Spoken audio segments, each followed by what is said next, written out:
Hello student, तो स्वागत है आपका फिर से हमारे चैनल जीनियस माइंड पर। और आज की इस वीडियो में हम स्टार्ट करेंगे क्लास 10 का ज्योमेट्री का chapter number 3 that is circle का प्रैक्टिस सेट 3.4 का क्वेश्चन नंबर 2। क्वेश्चन नंबर 1 तक की सारी वीडियोस प्लस इसके बेसिक्स को बहुत अच्छे से कवर आउट कर दिया है पार्ट 1 की वीडियो में। तो अगर अभी तक आपने वो नहीं देखा तो प्लीज़ आप उसको भी देखकर तभी आप ये वीडियो को फॉरवर्ड या फिर कंटिन्यू करिए। तो चलिए एक बार हम उसी के बेसिक्स पर नजर डाल लेते हैं और उसके बाद हम क्वेश्चन की तरफ मूव ऑन करेंगे।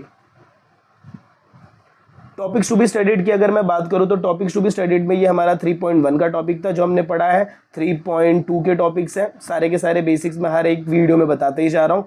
प्रैक्टिस सेट 3.3 के ये टॉपिक्स थे एंड प्रैक्टिस सेट 3.4 में हमने बात किया था कि हम करने वाले इंस्क्राइब्ड एंगल, जो कि इसका प्रॉपर्टी हमने देखा था। प्रॉपर्टी ऑफ इंस्क्राइब्ड एंगल भी हमने देखा, साइक्लिक क्वाड्रिलेटरल का क्या स्टेटमेंट है वो भी देखा, tangent segment there, tangent second रह चुका है। जब इसके ऊपर क्वेश्चन हमें मिलेगा तब हम ये पैटर्न को सॉल्व आउट करेंगे। तो चलिए अब इसके बेसिक्स को चेक कर लेते हैं जो हमने लास्ट लेक्चर देखा था। लास्ट लेक्चर आपको यही बताया था, इंस्क्राइब्ड एंगल थ्योरम बताया था। इंस्क्राइब्ड एंगल थ्योरम का स्टेटमेंट बताया था, मेजर एंगल ABC जो है ये हमेशा क्या रहेगा, तो आर्क का क्या रहेगा, हाफ रहेगा in inscribed angle. Major arc में क्या बताया था कि एंगल जो रहेगा, angle will be equal to the arc. Cyclic quadrilateral में क्या बताया था कि अपोजिट एंगल्स को ऐड करने पे हमेशा आपको कितना मिलता है, तो 180 डिग्री। तो आई होप आपको ये तीनों पैटर्न समझ में। अगर इसका आपको डिटेल अंडरस्टैंडिंग चाहिए तो आपको क्या करना पड़ेगा, प्रैक्टिस सेट 3.4 का क्वेश्चन नंबर 1 वाली वीडियो आपको देख लेनी है। वहां पर आपको बेसिक्स बहुत अच्छे से क्लियर आउट हो जाएंगे। तो let's move on to the next question that is our question number 2 की तरफ। चलिए तो जब हम क्वेश्चन नंबर 2 को चेकआउट करेंगे तो देख भाई यहाँ पर भी बहुत अच्छे अच्छे डायग्राम्स आपको दिए हैं। सबसे पहले क्या बोला, it is a cyclic quadrilateral. चलो साइक्लिक क्वाड्रिलेटरल है क्या, यस, P है, S है, R है, Q है, सब सर्कल के ऊपर लाई कर रहा है, मतलब ये साइक्लिक क्वाड्रिलेटरल है। फिर क्या बोला है, साइड PQ, ये जो PQ है ये RQ के इक्वल है और एंगल PSR आपको कितना दे दिया भाई, तो 110 डिग्री दे दिया। आपको सबसे पहले पूछा एंगल PQR। PQR को अगर मैं चेकआउट करूँ तो PQR देखो इधर है और साइक्लिक क्वाड्रिलेटरल है, तो एंगल, ये दोनों एंगल को ऐड करने पे कितना हो जाएगा, 180 डिग्री, मतलब इसका काम तो हो गया। फिर हम निकालेंगे major arc PQR, major arc PQR निकालना है, फिर मेजर आर्क QR निकालना है, फिर मेजर ऑफ एंगल PRQ निकालना है। तो चलिए स्टार्ट करते हैं क्वेश्चन के साथ। सबसे पहले आपका जो काम रहेगा वो रहेगा सोल्यूशन का पैटर्न लिखना। जब आप सोल्यूशन के पैटर्न को लिखेंगे तो ध्यान से सुनिए क्या आप लिखेंगे। सबसे पहले आपको लिखना है quadrilateral PQRS is a cyclic quadrilateral.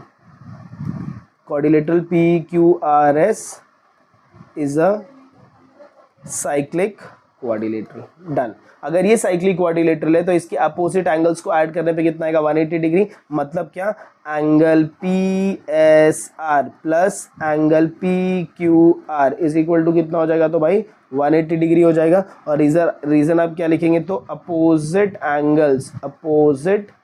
Angles of cyclic quadrilateral are supplementary, मतलब 180 डिग्री। आप ये लिख सकते हैं, ठीक है। इसके बाद आपको ये पता है कि PSR का वैल्यू आपको कितना दिया, तो that is the value is 110 plus angle PQR is equal to, ये क्या हो जाएगा आपका, 180 डिग्री हो जाएगा। फिर आप क्या लिखेंगे, therefore angle PQR is equal to 180 degree minus 110 degree. फिर होगा angle PQR is equal to, ये कितना हो जाएगा भाई, तो 70 डिग्री हो जाएगा। कितना डिग्री भाई, तो 70 डिग्री।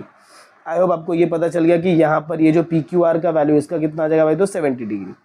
अब मुझे क्या करना है, मेरे को फाइंड करना है मेजर आर्क PQR। तो उसके लिए मैं डायग्राम को जरा क्लियर आउट कर दूं। चलो बताओ, सब क्या बोला मैंने, आर्क PQR को अगर मैं मार्क करूं तो ये मेरा हो गया आर्क PQR। क्या ये आर्क PQR से कोई एंगल बन रहा है, यस बिल्कुल जरूर बन रहा है। देखो जरा, ये वाला एंगल बन रहा है। और क्या इस एंगल के तीनों पॉइंट सर्कल के ऊपर है, यस, पॉइंट 1 भी सर्कल पे, पॉइंट S भी सर्कल पे और पॉइंट R भी सर्कल पे। अगर तीनों पॉइंट सर्कल पे, मतलब ये जो एंगल है, इस एंगल को हम क्या बोलेंगे, इंस्क्राइब्ड एंगल। और ये जो इंस्क्राइब्ड एंगल है, ये जो ग्रीन वाला आर्क है, इसका क्या रहेगा भाई, तो हाफ रहेगा। मतलब जो मेरा स्टेटमेंट आएगा, मैं क्या लिखूंगा, ध्यान से सुनना, मैं लिखूंगा आर्क PQR। ध्यान से सुनो, मैं लिखूंगा आर्क PQR इज इंटरसेप्टेड। कौन इंटरसेप्ट कर रहा है इसको, intercepted by angle PSR, PSR से ये क्या है, इंटरसेप्टेड है, देयरफॉर बाय कौन सा थियरम, तो इंस्क्राइब्ड एंगल थियरम। क्या बोला भाई मैंने, तो therefore by inscribed angle theorem. अब जब मैं इंस्क्राइब्ड एंगल थियरम की बात करूँगा तो मैंने क्या बोला था, angle is equal to half of intercepted arc. तो यहाँ पर एंगल कितना है, तो PSR इज इक्वल टू यहाँ पर क्या आएगा, हाफ, और इंटरसेप्टेड आर क्या है, तो मेजर आर्क PQR। अब ध्यान से सुनना, एंगल का वैल्यू आपको कितना दिया, देखो PSR का वैल्यू आपको दिया है 110, तो यहाँ पर आप PSR की जगह क्या लिखेंगे, तो 110 डिग्री इज इक्वल टू ये हो जाएगा हाफ, इज इक्वल टू ये हो जाएगा मेजर आर्क PQR। फर्दर जब आप इसका सॉल्विंग करेंगे तो ये 2 आपका इस साइड जाएगा, तो ये हो जाएगा 110 multiply by 2 is equal to major arc PQR हो जाएगा। फर्दर सॉल्विंग करेंगे तो 110 को 2 से मल्टीप्लाई करेंगे तो ये हो जाएगा 220 degree is equal to major arc PQR। I hope आपको ये समझ में आएगा कि मेजर आर्क PQR कितना होगा। डन। अब इसके बाद क्या करना है, अब इसके बाद हमें चलना है ट्रायंगल में। ये दोनों काम तो हमारा हो गया, तो इसको ज़रा मैं क्लियर आउट कर दूं। यस, अब ये दोनों काम होगा। अब ये दोनों काम के लिए हमें क्या चेकआउट करना पड़ेगा, ध्यान से दोनों। सबसे पहले हमें क्या फाइंड करना है, QR, मेजर आर QR, मतलब मुझे ये आर का वैल्यू फाइंड करना है, और इससे पहले भी मुझे फाइंड करना है एंगल PRQ, मतलब ये वाला एंगल फाइंड आउट करना है। तो सबसे पहले मैं किधर चलूंगा भाई, ट्रायंगल में। इन ट्रायंगल PQR, आपको क्या लिखना है, इन ट्रायंगल PQR, यहाँ पर लिखना है इन ट्रायंगल PQR। अब बार बार पीछे नहीं जाएंगे, डायग्राम में यही बना देता हूँ। ये हमारा डायग्राम, ये हो गया हमारा क्वाड्रिलेटरल, डन, ये हो गया हमारा क्वाड्रिलेटरल, और ये हमारा हो गया सेंटर का लाइन। अब इसमें से मेरे को सिर्फ ध्यान किस पे देना है, PQR पे ध्यान देना है। तो PQR जरा देख लो कैसा है। यस, यहाँ पर ये PQR है, तो यहाँ पर आपको ध्यान देना है सिर्फ P पे और Q पे और R पे। क्वेश्चन में बोला है side PQ is congruent to side PR, तो सबसे पहले आप लिखेंगे इन ट्रायंगल PQR, फिर आप लिखेंगे side PQ is congruent to side QR, बराबर। अगर ये दोनों साइड इक्वल है, जिसका रीजन आपको क्या लिखना है भाई, तो गिवन लिखना है। अगर ये दोनों साइड इक्वल है तो दोनों एंगल्स भी इक्वल रहेंगे। कौन से दो एंगल, देख भाई, अपोजिट एंगल्स। ये साइड है, इसके सामने वाला एंगल कौन सा है, PQ के सामने एंगल कौन सा है, तो एंगल R है, और QR के सामने एंगल कौन सा है, तो एंगल P है। इसका मतलब क्या होगा कि major angle QPR, major angle QPR is congruent to major angle QRP, ये इक्वल हो जाएगा। अब इधर रीजन आप क्या लिखेंगे, तो आपको लिखना है reason isosceles triangle theorem, isosceles triangle theorem. क्यों आइसोसेलेस ट्रायंगल थियरम, क्योंकि किसी भी ट्रायंगल में अगर दो साइड्स इक्वल हैं तो उनके अपोजिट एंगल्स भी क्या रहते हैं भाई, तो इक्वल रहते हैं। ये हो गया आपका आइसोसेलेस ट्रायंगल थ्योरम। अब आपको क्या करना है, देखो आपको ये PQR का वैल्यू तो पता ही है कितना डिग्री भाई, तो 70 डिग्री। आप इसको x ले लीजिए तो ये भी क्या हो जाएगा, x हो जाएगा। फिर आप यहाँ पर क्या लिखेंगे, let major angle QPR is equal to major angle QRP is equal to x degree. अब आपको इतना समझ में आया। अब आप क्या करेंगे, एंगल सम प्रॉपर्टी लगाएंगे। एंगल सम प्रॉपर्टी के लिए आप क्या करेंगे, ध्यान से सुनना।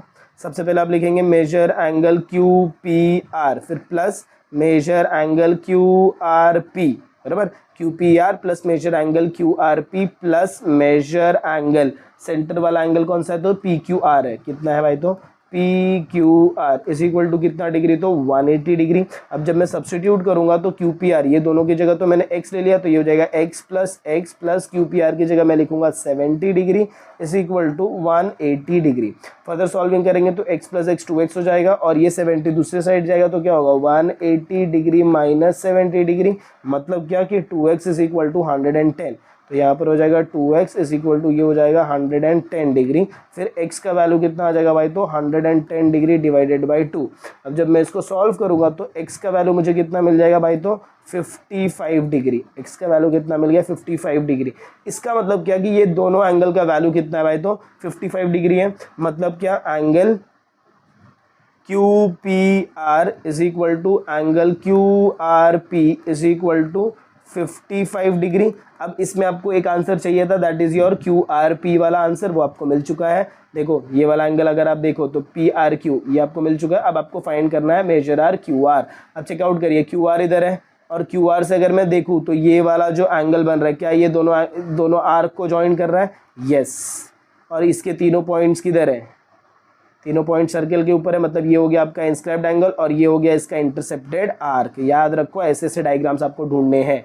ये हो जाएगा आपका इंस्क्राइब्ड एंगल। वापस एक बार सुन लो, अगर मैं इंस्क्राइब्ड एंगल की बात कर रहा हूँ तो ये जो P है, R है, P है और ये जो Q है ये इंस्क्राइब्ड एंगल हो गया, और यहाँ पर ये जो QR है ये हो जाएगा इंटरसेप्टेड आर्क हो जाएगा। फिर यहाँ पर आप क्या लिखेंगे, आगे आप लिखेंगे मेजर एंगल R।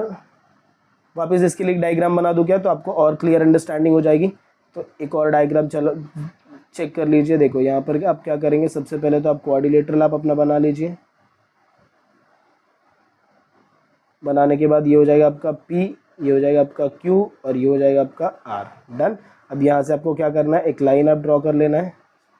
अब आपको ध्यान सिर्फ किस पे देना है, वो ध्यान दीजिए सिर्फ ग्रीन वाले लाइन पे। देखो ये वाला एंगल इधर आ रहा है, ये एंगल ऐसा बन गया है और इसी का इंटरसेप्टेड आर्क ये है। थोड़ी देर के लिए ये जो आपका लाइन है ना, ये लाइन को भूल जाइए, बराबर, और सिर्फ ग्रीन वाले पार्ट पे फोकस करिए। जब आप ग्रीन वाले पार्ट पे फोकस करेंगे तो आपको पता चलेगा कि ये एंगल इंस्क्राइब्ड एंगल है और ये इसका इंटरसेप्टेड आर्क है।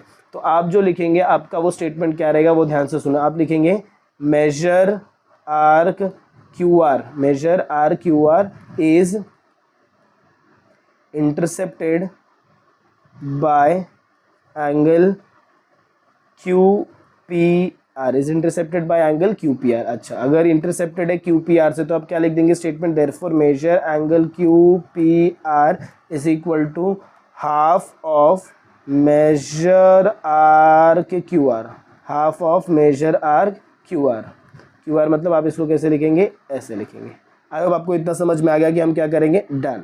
इसके बाद अब ध्यान से सुनना, QPR का एंगल आपको दिया क्या, यस ये एंगल अभी तो हमने फाइंड किया 55 डिग्री। देखो QPR का वैल्यू, तो मैं यहाँ पर क्या पुटअप कर दूंगा भाई, तो 55 degree is equal to half into measure arc QR। आपको चाहिए तो आप इसको नंबरिंग कर दीजिए। यहाँ पर हमें कुछ यूज़ हो रहा है क्या, एंगल्स यूज़ हो रहे हैं, यहाँ पर एक्स नहीं, कुछ यूज़ नहीं हो रहा ना, तो इसको आप पुटअप कर दो क्या, नंबर 1। ये हो जाएगा आपका स्टेटमेंट नंबर 1। फिर आप यहाँ पर क्या लिखेंगे, फ्रॉम 1। इसका रीज़न आप क्या पुटअप करेंगे, फ्रॉम 1, कि 1 से मैंने 55 डिग्री लिया। अब ये 2 आपका इस साइड जाएगा तो क्या हो जाएगा, 55 degree multiply by 2 is equal to major arc QR। Done. अब मेजर आर्क QR का वैल्यू कितना हो जाएगा, तो भाई 110 degree is equal to major arc QR। तो आई होप आपको ये समझ में आया। एक बार अगेन हम डायग्राम को चेकआउट कर लेते हैं। देख भाई, जब मैं डायग्राम की बात करूँगा तो वापस मैं एक बार अगर आपको डायग्राम बताऊं, सबसे पहले तो ये हटा लेने दीजिए, ये भी हटा लेने दीजिए। अब हम डायग्राम की बात एक बार और फिर से कर लेते हैं। देखो, अब मैंने आपको क्या बोला, पहले PQR बोला, तो यहाँ पर ये जो PSR है ये मुझे कितना दिया था, 110 डिग्री, और ये PQR अगर मैं दोनों को प्लस कर दूँ तो 180 डिग्री होता है, मतलब ये कितना हो जाएगा 70 degree by cyclic quadrilateral theorem. ये हमारा फर्स्ट स्टेटमेंट। फिर इसके बाद मैं किधर गया, नेक्स्ट वाले स्टेटमेंट पे गया, दैट इज योर एंगल वाला स्टेटमेंट। अब एंगल की बात करूंगा तो मेरे को आर्क PQR का वैल्यू निकालना था, आर्क PQR एंगल नहीं।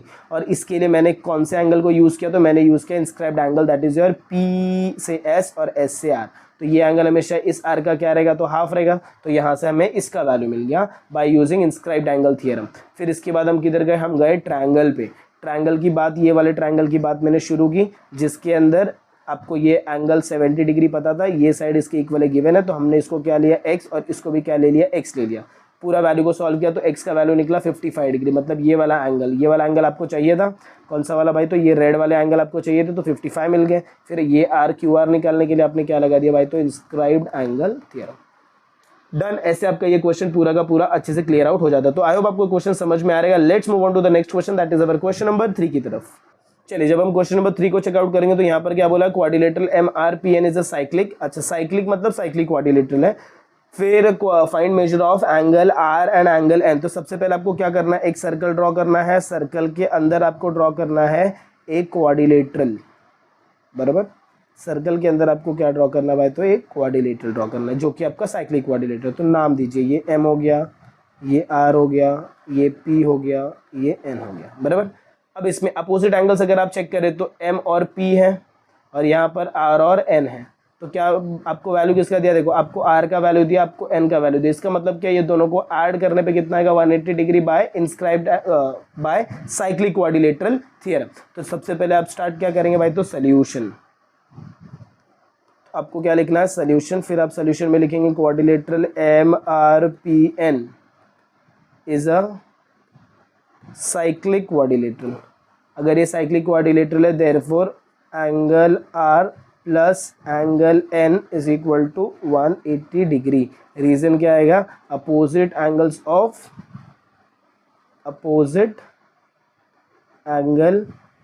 Of cyclic quadrilateral are supplementary. कैसा है भाई, तो ये सप्लीमेंट्री है। आई होप आपको ये समझ में आ रहेगा मैंने क्या बोला। फिर एंगल आर का वैल्यू को कितना दिया, देखो 5x माइनस 13, तो आर की जगह आप क्या सब्सटीट्यूट करेंगे भाई, 5x minus 13 the whole bracket degree, फिर प्लस एन की जगह देखो क्या बोला, एन की जगह बोला 4x प्लस 4, तो एन की जगह आप लिखेंगे 4x plus 4 the whole degree is equal to 180 degree.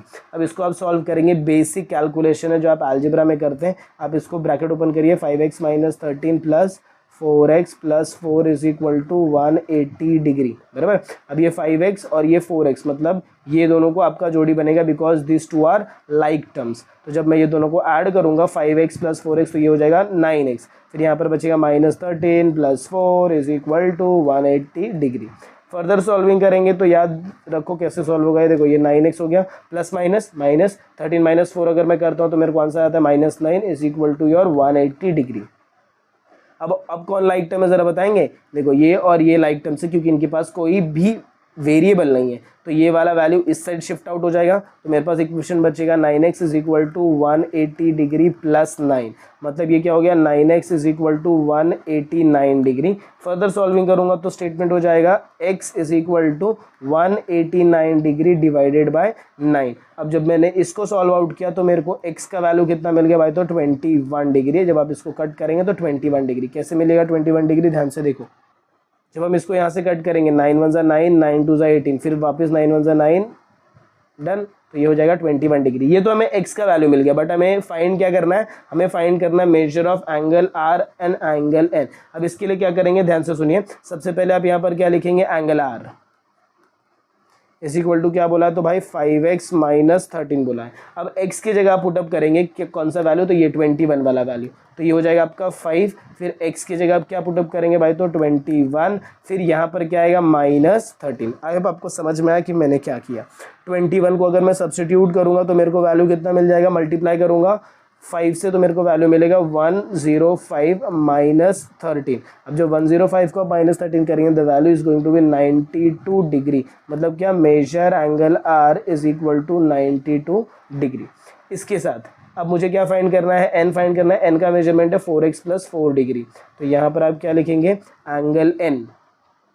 यहाँ पर आपको क्या लिखना है, angle n is equal to 4x plus 4 the whole bracket degree. इसका मतलब ये हो जाएगा 4 मल्टीप्लाई बाय x की जगह आप क्या सब्सटीट्यूट करेंगे, 21 प्लस 4, तो ये कितना हो जाएगा भाई, तो 84 प्लस 4। अब 84 प्लस 4 आप अगर करेंगे तो value will be equal to 88 degree, that is your angle n। अब आपको शक हो रहा है अगर आपकी कैलकुलेशन पे, तो आप क्या करिए, angle R plus angle n को ऐड कर लीजिए। तो ये 92 डिग्री, ये 88 डिग्री, तो ये हो जाएगा 8 प्लस 2 10, 9 प्लस 1 10, 10 प्लस 8 18, 180 आ गया। मतलब आपका आंसर राइट है। तो आई होप आपको ये क्वेश्चन भी समझ में आया रहेगा कि कैसे हमने ये क्वेश्चंस को सॉल्व आउट किया। तो अगर आपको वीडियो पसंद आए, अगर आपको ऐसा लग रहा है कि यस यहाँ पर इंटरेस्टिंग चीज़ें करवा रहे हैं, इंटरेस्टिंग वे में करवा रहे हैं विद कंसेप्ट एंड बेसिक के साथ, तो प्लीज़ वीडियो को ज़्यादा से ज़्यादा अपने फ्रेंड्स के साथ शेयर करें। चैनल पर रहे तो चैनल को सब्सक्राइब करना ना भूलें। मिलते हैं अगले वीडियो में कुछ ऐसी नए आगे के कंटिन्यूएशन के साथ। तब तक के लिए have a good day and take care.